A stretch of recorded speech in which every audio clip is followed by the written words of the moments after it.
Om Shri Mahaperiyava Charanam. Voice of God, Volume 1, Main Title, Advaitam, Chapter 13, The Lord will step forward and welcome. When the wind blows over the ocean which is still, small bubbles come up. With the blow of another wind, the bubbles burst. The Lord, the Paramatma, is like the still ocean. Like the bubbles on the ocean, we, the Jivas, have appeared from the ocean that is Paramatma. Due to the blowing of the wind of Maya, which is illusion, when the good air, namely the benign glance of the Acharya, falls on us, we, the bubbles, burst and become one with the Paramatma, just as the bubbles disappear in the ocean. The water in the ocean never decreases. It gets vaporized as rains, and the water flows into rivers, tanks, creeks, canals, lakes, wells, etc. But the ocean never becomes dry. New floods do not flow into the ocean. The rivers and lakes which received water from it may go dry, or there may be floods in these. In summer, household taps go dry. We say there is no water in the Red Hills.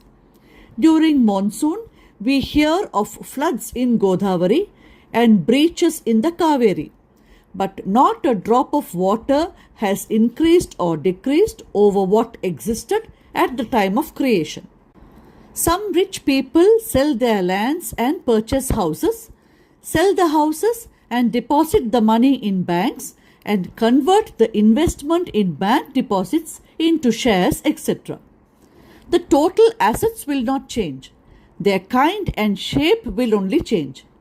The sum total of all assets will remain the same.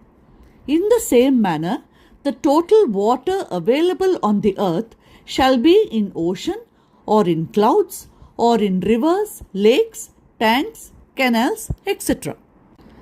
The Lord, the Paramatma, appears as many things. Even then, like the water in the ocean, there is no change in him by way of increase or decrease. We get the impression that there is increase and decrease, but when the knowledge that what there is only one, no increase or decrease will be perceived. When the analogy of water is taken to explain the relationship between Paramatma and Jivatma, special mention needs to be made about rivers. Water of the ocean becomes the clouds and rains from which lakes, ponds, tanks, etc. receive water. The water in these storages does not again mix with the ocean, but all the rivers flow towards the ocean as if in search of it. There is a river in North India named Sonam, which means red color. This river flows over the red soil. Krishna river is in Andhra Pradesh. Krishna means dark. This river flows over soil which is black. Ganga means white. This name is also derived from the soil over which it flows. All the three rivers merge with the same ocean. Red indicates Rajogunam, the mode of passion. Black indicates Tamogunam, the mode of ignorance. And white indicates Sattva Gunam, the mode of goodness. The personality of a Jivatma is directly influenced by the mode to which the mind attaches itself. However that may be, in the end, mixing with the ocean of Paramatma has to take place. It is said that water finds its own level. It rains on the top of the hills and rivers originate from these. It flows down with high speed and roaring noise. When it flows over the land, that much noise is not there. When finally it merges with the ocean, there is no noise at all. That is when the river finds its level, which means that when it finds its level, it becomes absolutely peaceful.